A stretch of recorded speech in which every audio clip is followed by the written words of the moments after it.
just going to ask you if you would be minimize any walking through the video shot if possible. This is a tight situation, but we're going to deal with it the best we can. But thank you so much for coming today. Welcome out to Coffee and Conversation. We appreciate everybody joining us this morning, and I'm really excited to sit down with Kalyn again. This is round number 3 for us, actually. Wow. We met in Livingston last year. Am I your most frequent guest at this point? So far. All right. I got the crown. Miss Jess Jacoy is going to join us sometime this weekend. That'll be her second. But I'm thinking, Kat Higgins is going to be with us tomorrow. That'll be her second. So, and I wondered about when I started the podcast if I really wanted to keep interviewing the same people. But I like it because you guys keep changing, right? You got new stuff going on all the time. So for those of you who know Kalyn, know where he's from Cody, Wyoming. Very talented singer-songwriter from Cody. We have seen him about everywhere we've been. Yeah, we keep crashing into one another, don't we? Yes, we do. And it's okay. It's okay. So this, like I said, this is round 3. We just released round 2 on the podcast a couple weeks ago, right? Yep. Something like that. And we got to visit in Red Lodge about his new album, Ranchin Rich. Are you guys all familiar with his album, Ranchin Rich?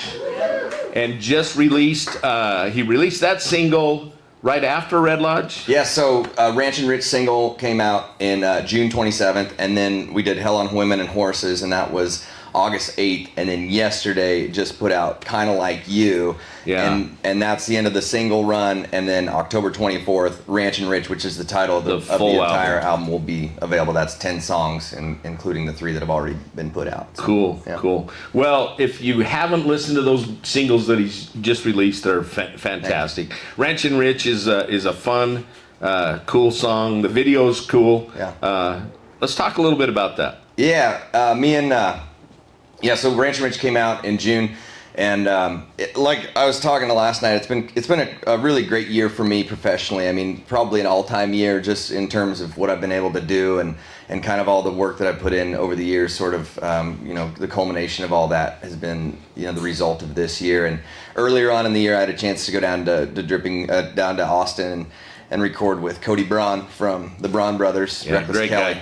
And Cody Braun agreed to produce my record. And before that, we'd written this song last fall, kind of after the songwriter season was done, so I never really got to try it out a bunch, but last November kind of scribbled down this song based on an idea that I had with a good friend of mine about how much we'd like to be able to have a ranch someday and have a ton of money and not have to worry about expenses or anything like that. And so I kind of wrote this whole idea down as an imaginary couple ranchers sitting in a coffee shop talking about how much more fun their occupation would be if they could do it, with infinite funds. And the song turned out really fun, and we went down and recorded it with Cody. And during the recording process, Cody, we kind of brought it up. This might be a good song to get a guy like Ned Ledoux to sing on.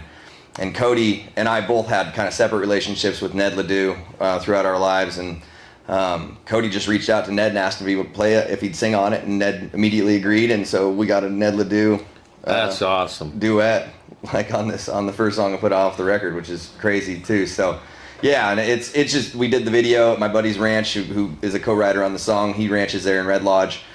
He ranches very modestly, I'll say. I wouldn't say poor, but when I say that everything's held together by twine and a little can-do, I'm not joking about that. You go to his place and everything is wrapped in orange baling twine.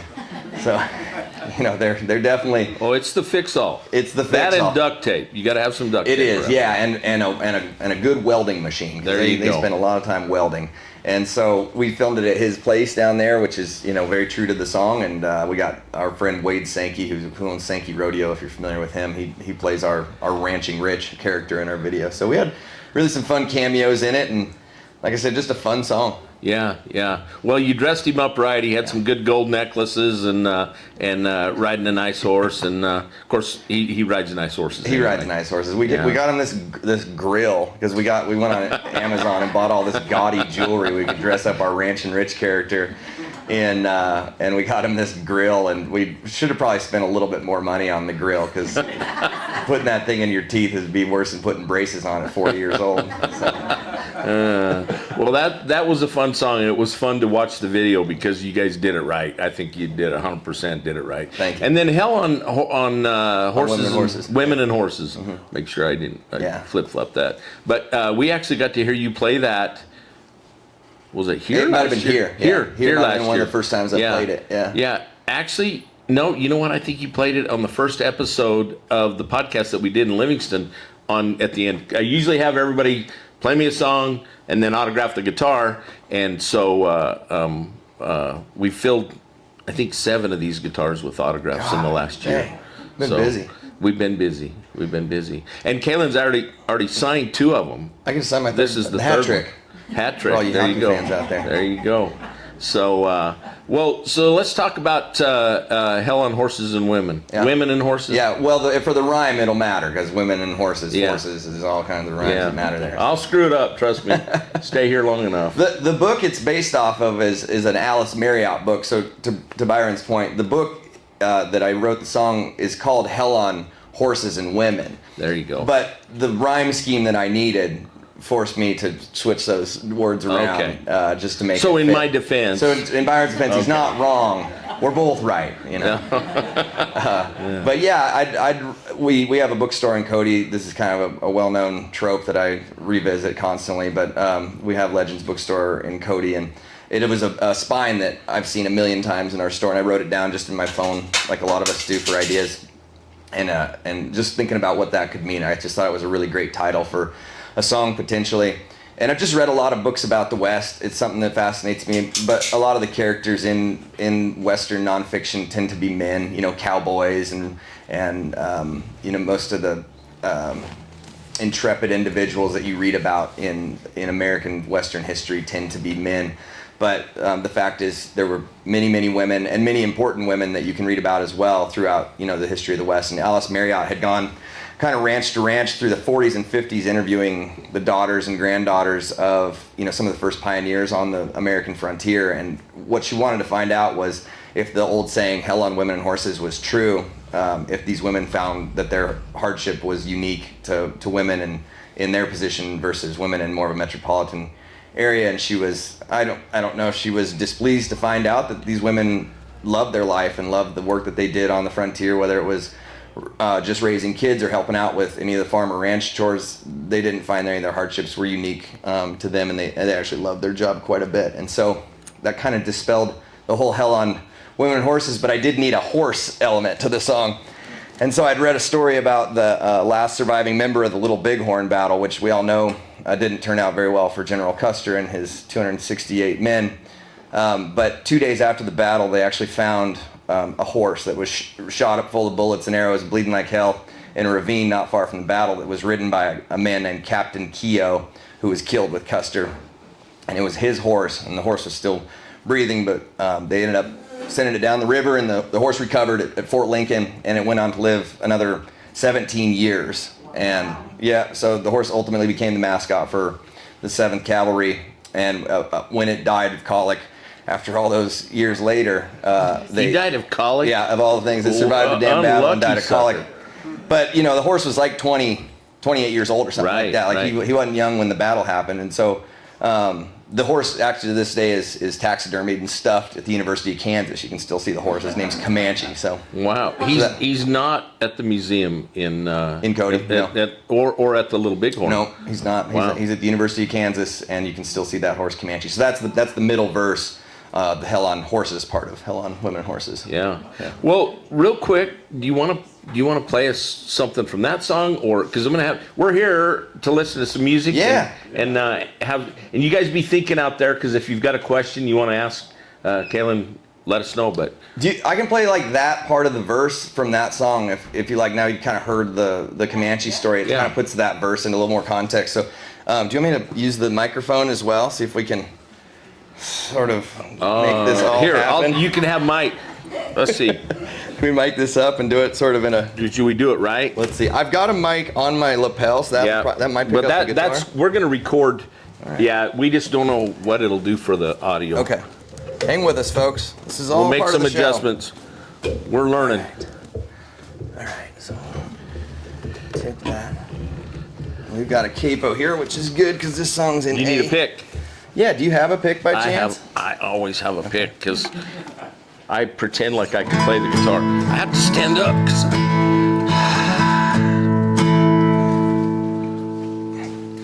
I got all kinds of stuff in my pocket, in there. including the pick. There you go. All right, cool. So we'll play a little bit. This is the second verse of that song, and this song is out. So if you'd like to stream or share this song, it's called "Hell on Women and Horses." It's available wherever you can stream or steal music. All right. The wildest eyes they'd ever seen, nose flared and breathing deep, bleeding like a hawk and shaking like a leaf, wearing arrows like a coat, lathered up like a bar of soap, lone surviving member of defeat. US 7th on his shoulder, a Ford saddle of his soldier, in a terrifying image of the fury of that day. It was hard on the men, slow died in the quick wind. Law was just a word that didn't mean much. It was a hotbed of sin, each day not giving. Gun smoke broke the smell of trail dust. It was a heaven for the devil, trying to bring the upright level by means of all of his forces. Oh, it was hell on women and horses. It was hell on women and horses. Thank you. Awesome, great job. Yeah, I like that song. It's been fun to listen to that one over and over again. So let's talk a little bit more about your most recent single you just released. It came out yesterday. Yeah, kind of like you came out yesterday. Kind of like you. Yeah. Well, before we go there, any questions from the crowd? Anybody? Did you find it? Yeah, Oh, that's a silver one. Is there a black one in there? There's not. So kind of like you, it's kind of an older song for me. I'd written it maybe 4 years ago, and it was based off an idea I had. I just heard this saying that, about things that are hard to get and easy to lose, and it really reminded me of my grandpa. And my grandpa, he wasn't a cowboy, but he had a bunch of cows, and we'll call him a cattleman, because he wasn't necessarily like a working cowboy, but he was a college professor by trade, and he was a distinguished coach of various athletics at Colorado State University Pueblo, down in Colorado, and just a really just honest guy that held integrity and honesty as sort of his pillar virtues. And I think what his goal in life was to pass those on to his daughters, my mom and her 3 sisters, and then that was their job to try and do the best job they could, pass it on to us, right? I think that's what you try and leave as a legacy. And so I got to thinking about what else was hard to get and easy to lose besides honesty and integrity and love. Love can be hard to get and easy to lose when you think about it. And so that's kind of the general idea behind Kind of Like You. And you'll have to listen to the tune. It's out again. It's a tune that you can go stream on Spotify and Apple Music and all that stuff. Well, let's talk a little bit about that, because we've had this conversation multiple times, even with you, but in the course of the last year, and interviewing all these wonderful artists that we've had the opportunity to sit down with. Streaming has changed the music industry.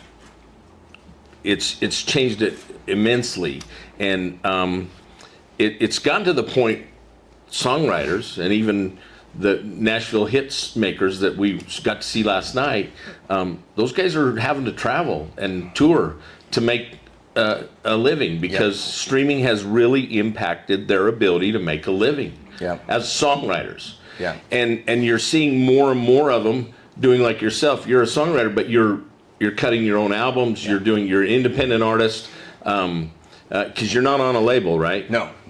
So and I'm the Nashville songwriters, they're not necessarily artists. Like they write songs professionally for other people, whereas I only write songs for me. You haven't had anybody cut your music? I've had some friends that I've co-written with that have put our songs on their records, but I've never had anybody pick up one of my songs that I've written and use it as their own. So we're a little different in that.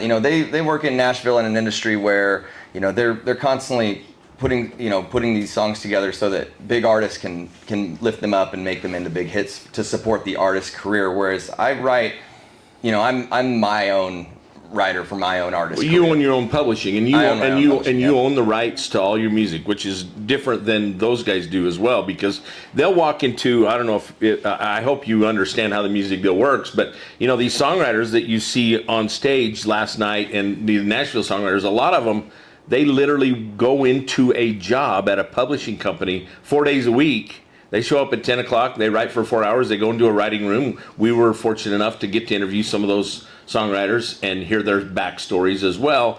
But they really are dependent on those songs making it on the radio. 100%. And on the radio. Not streaming. Not streaming. On the radio. Streaming is basically turned into a secondary source of income for a lot of those guys. Yeah. But unless they get those songs on the radio, they're not getting rich, trust me. And I don't know a lot about how that side of the industry works for sure. I do know a few things, but they do a really important job, and it's a big deal for them to get songs cut by artists because the competition's really stiff. I don't know a lot about what they do, but they're all so great, and like a lot of you are gonna get to hear the Nashville songwriters, and even the songs that aren't hits, like some of the, and we won't call them throwaways, but just songs that don't necessarily get picked up by a major artist. Sometimes I like those songs better, and they like those songs better than what ends up becoming like a giant hit. But at the end of the day, it comes down to what's going to work best for the artist management. How to commercialize those songs, and oftentimes quality doesn't always sell. Right. Don't know how else to put that. Well, and it's interesting, and we'll get to interview some of the Nashville songwriters. Today, Bryce Long's coming to join us at noon today, and he can illuminate you all about business. the industry business, yeah. And he's had some huge success, but those guys will tell you they've had songs that they wrote that they thought were hits that sat for 5, 6, 7 years before they ever made it to an artist, before they ever got picked up. Yeah. And so and one of them you hear Bryce talk about is just exactly that. Yeah. What happened. So, but very interesting world compared to what we hear on the radio. And a lot of people, as you guys know, because you're here at a songwriter festival, these artists, especially the Nashville ones, are writing songs. Kalyn's writing his own stuff. You probably don't record anything that you didn't write. I haven't yet. Okay. Not saying I would never do it. I think. Here's the other thing: is like you use songs to propel your career, right? Like songs are the fuel, the jet fuel that does your career. If all of a sudden you're experiencing a lot of success on the songs you've written, a lot of times it takes away from the time that you used to put into writing those songs. And so somebody like Cody Johnson, who kind of built his career on, this is, again, I'm speaking about something I know nothing about, but I've heard. But if you're like Cody Johnson, all of a sudden you experience a lot of success, you suddenly don't have the time that you used to have to pen those songs. You now depend on a team, or you're helping a team to now create you some songs to keep you going, because it's a hit business. Like you don't make it to that kind of success without having really good songs consistently. And unfortunately, as an artist, even if you have all the time in the world to write songs, you might write 1,000 songs before you get a hit. So you need just numbers. That's why there's so many people doing it, is because the number of songs it takes to get a song that'll blow up and become infectious or commercially viable or extremely successful, it's extremely low that you'll ever write one of those songs in your life, let alone 10 or 20, right? So it's a numbers game when it comes to, and I'm talking hit, like hundreds of millions of streams, not like a few thousand or 100,000 streams, like hit big. And when those songs hit on the streaming platforms, they do make money. They make a lot of money. They can, yeah. Yeah, for sure. potentially. But the reality of it is, and you'll hear these songwriters as well talk about, well, I was out on the bus with Cody or with John Party, and guys will fly those guys in to spend a few days with them on the bus to just write songs. Yeah, for sure. And so I guess speaking in my own experience, like I'm not like in the hit songwriting business. Like I'm very much like I'm a small business essentially. Like I tour in a very small area. I have a very small crowd that likes my music. It's sustainable for me to go. If all of a sudden I have a song that like blows up and my time is now taken by having to do podcasts and interviews and be on a plane half the time, and I don't have any time to now put in that music, it gets harder for me to then generate this sort of material to sustain the kind of success that I would need to sustain, that's when I would need to bring in literally a team of songwriters to help me generate material to keep my career going, right? At this point, unfortunately, I have a lot of time to write my own songs. and read a lot of great books, right, about history. Yeah. But I build my fan base based on those parts of my identity, that I write my own songs. I read the books that create the songs, and I gain fans based on that part of my story in my life. So as soon as that becomes unsustainable, which I hope it does really soon, I will come up with a team of readers and writers, and we'll hit the road. Who wants to go with me? There you go. There you go. Now you've had a couple of minutes to think about it. Any questions? Want to make sure you guys, yeah, right? Kalyn, do you have a specific genre of books that you'd like to read? Yeah, I typically lean towards nonfiction. I read to learn, typically. Not that I don't read novels or fiction, but I typically am trying to find something. I'm trying to learn something generally, but I love good books. Cool. Yeah. Any other questions? Yeah. What's the best way to support independent artists? Oh, thanks, Mom.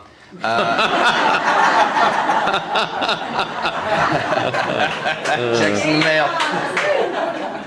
Yeah, and that's honestly a really, despite the fact it came from my mom, that's a really great question, because a lot of people don't know, and I know that there's people, you guys are interested, at least some of you are interested in just exactly the ways that you can support your artists. Obviously, we rely on an algorithm now. We all have heard that word. It matters. So whether that's following us on social media is a big one, but also following us, our individual Spotify or Apple accounts, like those things. As we get followers, as there's interest generated through these channels, which they all interact with one another, they all communicate. So it's sharing our music between friends, it's liking and sharing our posts, it's liking and sharing, our songs that are online, our YouTube videos. All those things really do matter. So if you do feel passionate about an artist that you see here during this weekend, or an artist that you follow back where you're from, and you're able to do that, which is a surprisingly easy thing to do, which we all do it all the time. We're scrolling our phone. Just share that thing. Comment on it. Actually, commenting on it creates big time. Yeah, it creates interaction, and so that drives it in the algorithm. So, anyways, find some time with the artists that you like and ask them how you can help them. They'll give you the ways that you can help them too. So go find the artists that you like, and they'll tell you exactly what you can do to help them. That's from my perspective. That goes for podcasts as well. Absolutely for podcasts. So look us up, Musical Miles Podcast on YouTube and all streaming platforms. So we appreciate, that's my plug. And same, comment, like, subscribe. It doesn't cost anything to subscribe to Kalyn's YouTube channel or mine. It's just simply notifies you when we post something new. Yeah, and it really, really helps all of us. But well, thank you. Thanks for the question, Mom. And I'm glad you bring your mom along. Good for you. Comes with me all the time. Hey, we got a couple minutes left. How about you play us one more song? Okay, cool. And you want to play the new single? Yeah, I'll play like a little bit off that.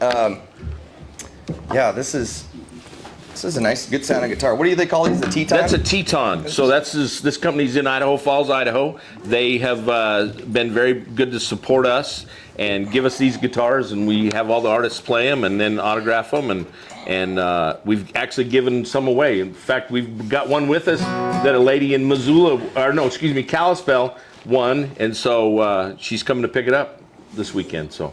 And you guys have already done a really great thing by just supporting this festival. Like, this is like times 10 what it was last year. This is incredible. You guys told friends about this and showed up, and this is just really impressive. Carrie and her crew do a lot of work to make this happen, but at the end of the day, if people don't show up and put butts in seats, none of it matters. So congratulate yourselves right now for coming out and supporting this awesome festival. Thank you. So like I said, this song just came out yesterday. It's the third single off my record, Ranchin Rich, that'll be out October 24th. And this is, I'll just do the first verse and the chorus of Kinda Like You, the new tune here. Grandpa always said, your words all you really have.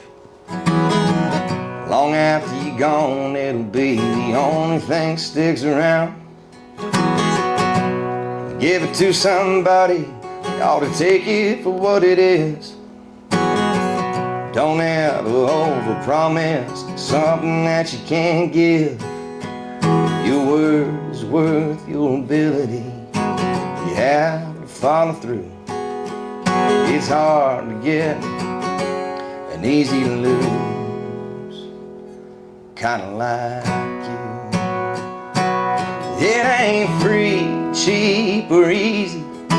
Damn, she don't grow on trees. These things that you fight for, you scratch and you climb for. It takes years and years to get. They can be lost in a minute. They can be here in the morning and gone in the afternoon. They're hard to get, easy to lose, kinda like you.